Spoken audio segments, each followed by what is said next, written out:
मालिनी अपनी दोनों बेटों की शादी एक ही मंडप में पायल सुप्रिया से करवाकर बहू बना कर ले आती है। ओह गॉड, इस 10 किलो के ब्राइडल लहंगे से मेरा तो दम निकल रहा है। बस फटाफट से ये फालतू की रिचुअल्स खत्म हो, बेडरूम में जाते ही मैं ये जोड़ा उतार के फेंकूंगी। तभी मॉडर्न पड़ोसन मोना पायल के लहंगे की तारीफ करते हुए, Malini darling, I must say कि तुम्हारी छोटी बहू का ड्रेसिंग सेंस काफी अच्छा है। कितनी गॉर्जियस लग रही है इस लाइट शेड लहंगे में।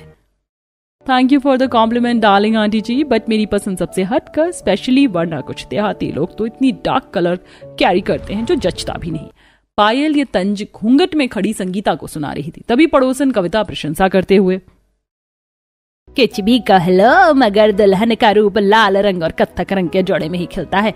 मालिनी, तुम्हारी बड़ी बहू में कितने अदब और सलीके से जोड़ा पहनावे से आचरण का पता चलता है। इसके अच्छे आचरण का क्या मुझे अचार डालना है? तो मेरे बेटे की मनपसंद के चलते आ गई, वरना मैं अपनी पसंद से बड़ी बहू भी पायल बहू की तरह चुनकर लाती। पता नहीं मम्मी जी का ये लेक्चर कहाँ समाप्त होगा। जब घी सीधी उंगली से ना निकले तो उंगली टेढ़ी करनी पड़ती है। गर्मी से परेशान पायल बेहोश होने का नाटक करती है। अरे क्या हुआ पायल बहू, संभाल कर, तुम ठीक तो हो? मम्मी जी, मुझे बहुत ज्यादा चक्कर आ रहे हैं। लगता है तुम्हें गर्मी लग गई है। बस 2 मिनट में मैं तुम्हारा गृह प्रवेश करवा देती हूँ, फिर तुम आराम कर लेना।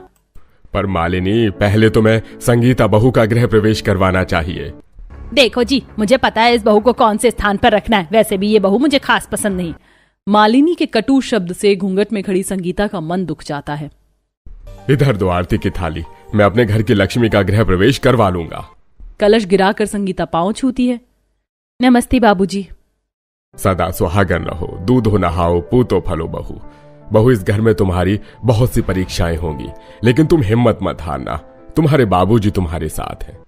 धन्यवाद बाबूजी। दरअसल अमीर पायल को मालिनी अपनी पसंद से चुनकर लाई थी, जबकि संगीता गरीब घर से आई थी। उसकी दर्जी माँ ने एक जोड़े में उसकी विदाई कर दी थी, जिसके चलते मालिनी भेदभाव सहित दोनों का स्वागत करती है। पायल प्लीज जल्दी से आ जाओ, आज पूरी रात यूं ही खराब करने का इरादा है क्या? बस आ गई darling, just give me 2 minutes. बताओ कैसी लग रही हूँ मैं? तुमने ड्रेस चेंज कर लिया? मैं तो घबरा गया था कि कहीं तुम्हें अंदर फिर से चक्कर ना आ गया हो। वो तो मैंने बाहर मेलोड्रामा किया था। आप चेंज करके इस नाइटी में कंफर्टेबल फील हो रहा है। तभी दरवाजे पर खटखटाहट होती। मालिनी हाथों में दूध का ग्लास लेकर खड़ी थी। बहू, ये केसर बादाम वाला दूध तुम दोनों के लिए। थैंक यू मम्मी जी। ये सासू माँ फालतू में कबाब में हड्डी बनने चली आई। ओके मम्मी जी, गुड नाइट, मैं टायर्ड फील कर रही हूँ। बोलते हुए मॉडर्न बहू मुंह पर दरवाजा मार देती है। वहीं दूसरी तरफ गरीब बहू दुखी थी। संगीता, तुम अब तक माँ की बातों को दिल से लगाए बैठी हो। माँ जी की गलती नहीं है सिद्धांत जी। पायल की तुलना में दहेज में मैं कुछ भी नहीं लाई, इसीलिए माँ नाराज है। संगीता, मेरी माँ बाहर से जितनी कठोर है ना, अंदर से नारियल जितनी नरम है। देखना, बच्चा हो जाने के बाद वो मान जाएंगी। संगीता हर दिन सास का दिल जीतने का प्रयत्न करती, लेकिन मालिनी उसे सुई बराबर भी अहमियत नहीं देती है। वहीं एक सुबह संगीता को उल्टी करते देख, संगीता तुम ठीक तो हो? इतनी उल्टी क्यों हो रही हैं? सिद्धांत जी, कुछ दिनों से मेरा दिल बहुत कच्चा कच्चा रह रहा है। खट्टा खट्टा खाने का मन कर रहा है। एक तो तुम्हारी तबीयत खराब है, तुम्हें ये सब चीज खाने का मन कर रहा है। मुझे कुछ समझ में नहीं आ रहा। सिद्धांत जी, आप पापा बनने वाले हैं। क्या? सच में पापा बनने वाला हूँ? माँ, आपने सुना, आप दादी बनने वाली हैं। हाँ तो क्या करूँ, मिठाई बांटूं या थाली बजाऊं? मालिनी, इतनी बड़ी खुशखबरी सुनकर भी तुम नीरसता दिखा रही हो। तुम्हारा खून खानदान बढ़ने जा रहा है। तभी दरवाजे से अमीर बहू पति के साथ प्रेगनेंसी टेस्ट की रिपोर्ट लेकर आती है। पायल बहू, डॉक्टर ने क्या कहा? मम्मी जी, मैं प्रेग्नेंट हूँ, आप दादी बनने वाली हैं। बहू, आज तुमने मुझे ये खुशखबरी देकर सोने की सीढ़ियाँ चढ़ा दी। मेरे घर का चिराग आने वाला है। बहू, अब तुम्हें ये टाइट कपड़े नहीं पहनने चाहिए। मैं तुम्हें आज ही शॉपिंग के लिए ले चलूंगी, ड्रेस दिलवाने के लिए। ओके मम्मी जी। माँ, क्या मैं आपके और पायल के साथ खरीदारी के लिए चल सकती हूँ? अपने लिए कुछ सिंपल कॉटन के सूट खरीद लेती। क्यों, तेरी 2 कौड़ी की दर्जी माँ ने क्या भर भर के मेरे घर में दहेज भेजा जो मैं तुझ पर ड्रेस दिलाने में पैसा खर्चा करूं? जो है वही पहन के गुजारा कर। संगीता के प्रति मालिनी का कड़वा स्वभाव सबको बहुत खलता है। संगीता, रो मत। तुम तो जानती हो मेरी तनख्वाह इतनी ज्यादा भी नहीं है कि मैं तुम्हें मॉल की महंगी ड्रेस दिलवा सकूं। पर ये कुछ 1500-2000 रुपए हैं, इन्हें रख लो और अपने लिए कुछ कपड़े ले आना। तुम भी सोच रही हो ना, कैसा पति मिला है कि खुला खर्चा भी नहीं दे सकता। सिद्धांत जी, आपने मुझे 2 जोड़ी कपड़े के साथ स्वीकार किया है, इतने में मैं कई जोड़े कपड़े बना लूंगी। कुछ पैसे बचाने के लिए भी गरीब प्रेग्नेंट बहू पैदल पैदल तक बाजार जाती है। वही मालिनी अपनी अमीर बहू को एसी वाली ओला में बिठाकर बढ़िया मॉल में लेकर जाती है। बहू देखिए फ्रॉक सूट कितना अच्छा लग रहा है, ढीला भी है, ऐसे खरीद लो। तभी घमंड से पायल सास को झाड़ देती है। मम्मी जी, ड्रेस खरीदने के मामले में आपका टेस्ट बहुत खराब है, मैं अपने लिए कपड़े खुद चूज कर लूंगी। अच्छा ठीक है, ऐसे भड़क मत, अभी तेरे पैर भारी है, बच्चे पर असर पड़ेगा। लगता है पायल बहू को मूड स्विंग हो रहा है। अमीर बहू एक से बढ़कर एक महंगी महंगी ड्रेस चुनती है। तभी वह एक डमी पर बेबी शार के लिए सुंदर सा गाउन देखती है जो कि स्टॉक के पास से विजुअल था। मम्मी जी देखिए कितना प्रीटी गाउन है, मैं तो अपनी गोद भराई में यही पहनूंगी। बहू तुम कैसी बातें कर रही हो, इस गाउन में पेट वाले हिस्से के पास तो एकदम नेट का कपड़ा लगा हुआ है, पूरा साफ पेट दिखाई देगा, ऐसे में बच्चों को नजर लग जाएगी। This is too much. अब तो ये सासू माँ मुझे इरिटेट कर रही है, बच्चा मैं कैरी कर रही हूँ और कपड़े में इनके अकॉर्डिंग पहनूं, नेवर। आइए जी, सस्ते में कॉटन का, सिल्क का, मलमल का कपड़ा ले जाइए। आइए आइए बहन जी आइए। भैया जी ये कॉटन का कपड़ा कैसे रुपए मीटर है? 50 रुपए मीटर है बहन जी, एकदम मक्खन कपड़ा है, जो मर्जी काट कर सिल लीजिए। ये सूती का कपड़ा सादा सूट बनाने के लिए सबसे अच्छा रहेगा, इस पर चाक भी आसानी से चढ़ जाता है, पर कपड़ा भी मसकने वाला नहीं है। थोड़े पैसों के हिसाब से संगीता कपड़े खरीद कर लाती है और खुद से तरह तरह का फ्रॉक सूट, सादा सूट वगैरह सिलकर पहनने लगती है। देखते देखते दोनों बहू के साथ 8 महीने लग जाते हैं और अब गोद भराई की खरीदारी शुरू होती है। पायल बहू देख, खास तेरी गोद भराई के लिए मैं ये गाउन सबसे अच्छे बुटीक से डिजाइन करवा कर लाई हूँ। इतना महंगा गाउन भी पायल को कुछ खास पसंद नहीं आता। मम्मी जी ये गाउन मुझे अपनी गोद भराई के लिए कुछ खास नहीं लगा, मैं अपनी गोद भराई में अच्छे से हाईलाइट होना चाहती हूँ। पायल अपनी सास की महंगी डिजाइनर ड्रेस को ना पहनने से मना कर देती है। वहीं संगीता सिंपल साड़ी पर खुद से कारीगरी करके खूब अच्छे से 16 सिंगार, बालों में गजरा, कमरबंद लगाकर गोद भराई में आती है। संगीता बहू तुम्हारी साड़ी का लेस और कारीगरी बड़ी अच्छी है। धन्यवाद आंटी जी, ये मैंने खुद से बनाई है, मुझे दर्जी का काम आता है। अरे बहू तुम तो बड़ी गुणवान हो, अपने बच्चों के लिए लंगोट कपड़े खुद से बना लोगी। अपने गरीब दर्जी बहू की सराहना मालिनी को खटकती है। कुछ दिनों में दोनों का बच्चा होता है। अमीर बहू को लड़का, वहीं गरीब बहू की लड़की देख सास काफी खफा हो जाती है। खुद तो दहेज लाई नहीं, बेटी पैदा करके बोझ और बढ़ा दिया, मेरे दांत तो खट्टे हो गए। बाकी अपनी पायल बहू और पोते का मैं धूमधाम से छठी और खाना पीना करवाऊंगी। मालिनी अपनी अमीर बहू और पोते के लिए ड्रेसेस खरीद के लाती है। बहू देख, मैं अपने इकलौते पोते के लिए पूरे 1 दर्जन ड्रेस लेकर आई हूँ, जो पसंद आए वो पहनाना, बाकी है गाउन तेरे लिए। मम्मी जी मुझे और मेरे बच्चे को पहनने के लिए 3rd क्लास की ड्रेस लाई है। हाँ, इतनी महंगी ड्रेस को भी पायल रिजेक्ट कर देती है। वहीं संगीता के बच्चे और उसके नामकरण के लिए वो सस्ती साड़ी और स्वदेश सा कपड़ा देती है। सही है, इस गरीब वाली बहू और बच्चे के कपड़े में 1000 में ही निपटारा हो गया। कल मेरे पोते का नामकरण सही ढंग से हो जाए। ये साड़ी तो कितनी प्लेन है और कपड़ा भी खिंचता रहा। ऐसा करती हूँ, इस पर लेस लगाकर थोड़ी कारीगरी कर देती हूँ। सास के दिए सस्ते ड्रेस को भी गरीब बहू रात भर जाग कर बेहतर बनाती है। वहीं पायल अगले दिन अपनी माँ का ड्रेस पहनती है। और लिली मेरा प्रिंस रोई रोई नहीं करते। पायल बहू तूने कितनी गर्मी में बच्चे को जॉर्जेट कपड़ा क्यों पहना रखा है? मैं जो कॉटन का ड्रेस लेकर आई थी वो कहाँ है? तूने भी ड्रेस बदली हुई है पहनी है? तूने भी ड्रेस बदली हुई पहनी है? मम्मी जी आपकी डाउन मार्केट ड्रेस पहनकर मुझे अपनी इंसल्ट नहीं करवानी थी। देखिए मेरी मम्मी ने मुझे कितना एक्सपेंसिव ड्रेस प्रेजेंट किया है। नामकरण के पूरे रस्म में पायल अपनी माँ को आगे रखती है, जबकि संगीता अपनी सास को ही प्रथम स्थान देती है, जिसे वो बहुत पछतावा करती है। संगीता बहू मुझे माफ कर दे, मैंने पायल बहू के आगे कभी तुम्हें तवज्जो नहीं दिया। आज बहू ने मुझे एहसास करवा दिया कि किसी के लिए दिल से करने पर अहमियत नहीं मिलती तो कितना ठेस पहुंचता है। अंत में मालिनी अपनी गरीब बहू को उसके रहन सहन पहनने के साथ स्वीकार कर लेती है। बहुत अच्छा लगा जो आज आप मेरे घर आई, नहीं तो जब से आपके घर में भी बहू आई है हम दोनों तो एक दूसरे के घर का रास्ता ही भूल गए। शांता जी सही बोला, आज बस मैंने सोच लिया था कि पड़ोस में आज होकर ही आऊंगी। ऐसे भी कहीं होता है भला कि कहाँ तो हम लोग रोज मिलते थे और अब एक दूसरे से मिलने का वक्त ही नहीं मिल पाता है। हाँ हे भगवान, कितनी तेज गरज हो रही है, लगता है कि बारिश होने वाली है। अरे बहुओं, अरे शिखा और प्रिया यहाँ आओ। जी माँ जी बोलिए। बहुओं देखो मौसम कितना मस्ताना हो रहा है और शांता जी भी कितने दिनों के बाद आई हैं। तुम दोनों एक काम करो, जाओ जाकर बढ़िया चाय और पकौड़े बना दो। और हाँ बहुओं, मुझे पकौड़े बस आलू और प्याज के अच्छे लगते हैं और साथ में अदरक वाली चाय, यही बरसात की जान होती है। जी मैं समझ गई। अरे नहीं, चाय के साथ पकौड़े बनाने पड़ेंगे। इतनी अच्छी बारिश आने वाली है, उसको एंजॉय करने के बजाय मैं चाय पकौड़े बनाऊं? नहीं, ऐसा नहीं हो सकता। जल्दी से बचने का कोई बहाना सोच शिखा। माँ जी, मैं ना चाय बना दूंगी। शांता जी, मैं अदरक की चाय इतनी अच्छी बनाती हूँ कि बस पूछो नहीं। और प्रिया पकौड़े बना देगी, इसके हाथ के पकौड़े बहुत स्वादिष्ट होते हैं। क्यों प्रिया? जी। शिखा ने बड़ी ही चालाकी से पकौड़े बनाने का काम प्रिया को सौंप दिया और खुद बस चाय बनाने को रसोई में आ गई। शिखा और प्रिया दोनों शांति की बहुएं थीं, जिनमें शिखा बड़ी और प्रिया छोटी बहू थी। दोनों ही बहुओं के मिजाज में अंतर था। एक तरफ जहां शिखा कामचोर टाइप की थी, तो वहीं प्रिया काफी सीधी सादी और मेहनती थी।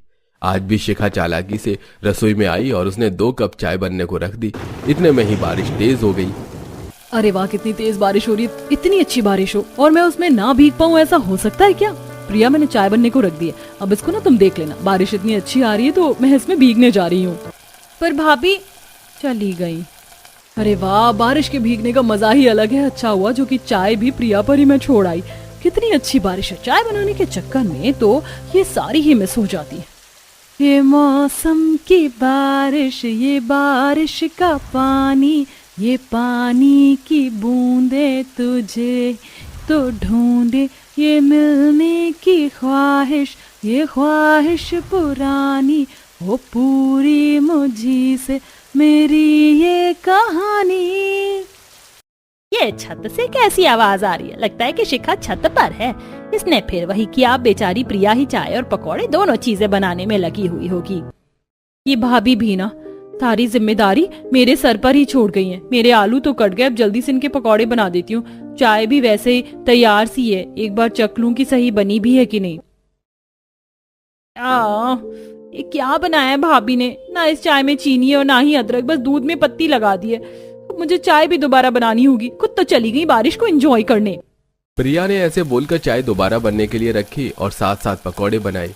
कुछ ही देर में उसने दोनों चीजें बना दी, जिसके बाद वो उन्हें शांता और शांति के आगे लेकर गई। अरे वाह, चाय और पकौड़े, वो भी बारिश के वक्त। खाओ शांति जी, बहू तू भी ले ले।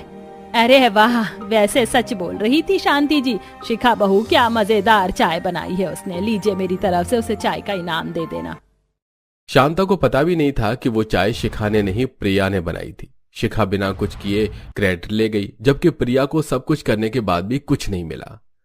ऐसे कुछ दिनों बाद आज दोनों ही बहुएं बाजार आई हुई थी। शिखा भाभी, मैंने सारा तो नाश्ते का सामान ले लिया, अब बस वो चीज समझ नहीं आ रही कि मैं कुछ खास क्या लूं।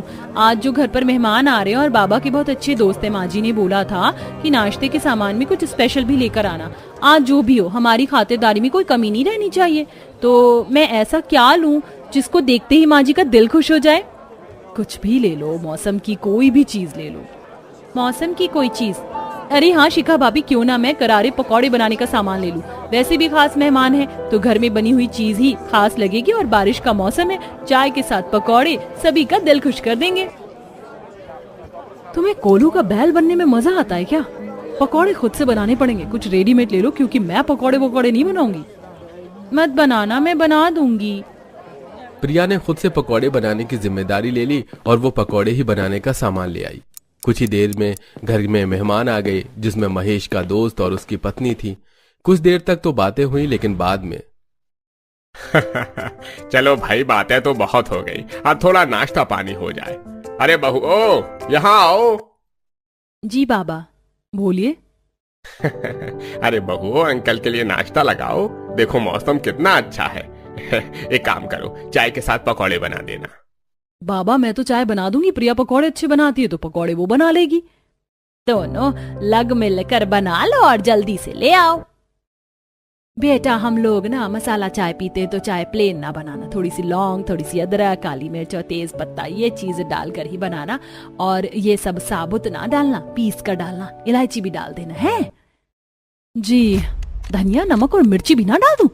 मैंने तो चाय की जिम्मेदारी इसलिए ली थी क्योंकि ये सिंपल होती है, लेकिन ये लोग तो बड़ी मेहनत करवा रहे हैं। अब देखो, मैं चाय भी ऐसी बनाऊंगी कि लोग मुझसे बनवाने से पहले सोचा करेंगे। शिखा सोच चुकी थी कि वो आज की चाय को खराब करेगी। दोनों बहुएं रसोई में आ गई। जहां आकर प्रिया ने पकौड़े बनाने शुरू किए तो शिखा चाय बनाने लगी। अरे भाभी, ऐसे मोटा मोटा मसाला मत डालिए, उन्होंने पीस कर बोला है। चुप करो प्रिया, तुम ही मानो उनके ऑर्डर।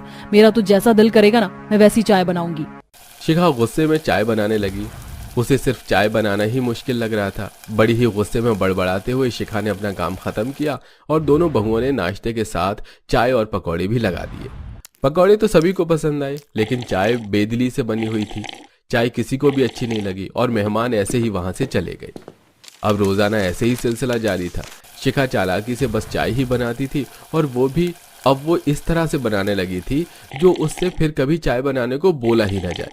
शिखा ने काफी लोगों को बेकार चाय ही बनाकर पिलाई थी और ऐसे ही आज के दिन भी बरसात होने की संभावना थी। संडे का दिन था। दोनों बहुओं के पति घर में थे। उनकी नंद की सहेलियां भी आई हुई थी। ऐसे में भाभी, मेरी फ्रेंड्स भी आई हुई हैं, भैया भी आज घर में ही है और मौसम भी अच्छा हो रहा है, तो आप दोनों चाय पकौड़े बनाओ ना, मजा आएगा। बरसात में तो सभी की जबान चटोरी ही हो जाती है। ठीक है सोना, हम जाते हैं बनाने को। मैं तो हमेशा की तरह बस चाय ही बना दूंगी। नहीं बहुओं, जरा रुको। शिखा बहू, आज तू चाय और पकौड़े दोनों बनाना। और हाँ, आज हमें नॉर्मल चाय नहीं, कुल्हड़ की चाय पीनी है और साथ में आलू मिर्च और प्याज के पकौड़े। जा जल्दी से बना कर ला। क्यों माँ जी? बस मैं ही क्यों? क्यों? जब सिर्फ प्रिया रसोई के काम करती थी तब ये सवाल नहीं उठता कि सिर्फ प्रिया ही क्यों? मैं कब से देख रही हूँ शिखा कि तू बस अपने हिस्से में आसान काम को ही लेती है और उसमें भी पूरा नहीं डालती। और अब तो तुझसे वो एक काम भी ना करवाया जाए, इसीलिए तू कामों को बिगाड़ने भी लगी है। लेकिन तुझे क्या लगता है कि हम सभी बेवकूफ हैं? नहीं बेटा, बिल्कुल भी नहीं। हम तुझसे ज्यादा समझदार हैं। अब जा और तू सभी के लिए चाय पकौड़े ला। और हाँ, ध्यान से अच्छे से बनाना, कोई कमी हुई तो दोबारा बनवाऊंगी। शिखा शांति के आगे कुछ नहीं बोल पाई और वो शांति से चाय पकौड़े बनाने को आ गई। जरा तेवर तो देखो मेरी सास की, बूढ़ी हो गई है लेकिन अकल कम नहीं हुई है। अब तो मैं भी बिगाड़ नहीं सकती हूँ क्योंकि दोबारा बनाना पड़ेगा। चल शिखा, जल्दी जल्दी से चाय पकौड़े बना और सभी को दे दे। शिखा ने आज रसोई में जी जान से काम किया। उसने कुल्हड़ वाली चाय बनाई, साथ ही उसने बहुत ही करारे करारे पकौड़े बनाए। कुछ ही देर में उसका खाना बन गया जिसको उसने सभी को दिया। और वाह, ये स्वाद है ना मेरी शिखा बहू के हाथों का। पता नहीं क्यों अपने इतने शीरी वाले हाथों का खाना ये बिगाड़ती है। भाभी, चाय और पकौड़ों का तो जवाब ही नहीं है। वाओ, वीकेंड, हॉलीडे, बारिश और शिखा के हाथों के चाय पकौड़े, ओहो, सभी का कोई तोड़ नहीं है। हाँ भाभी, मजा आ गया। आपने बहुत ही टेस्टी चाय पकौड़े बनाए हैं। सभी ने शिखा की बहुत ज्यादा तारीफ की, जिससे शिखा का दिल खुश हो गया। अब उसे समझ भी आ रहा था कि फैमिली के लिए काम करने में खुशी ही मिलती है। आज के बाद से अब शिखा ने कभी काम चोरी नहीं की, बल्कि अब तो वो कामों को बड़े मन से करने लगी थी और अब सब कुछ ठीक हो चुका था।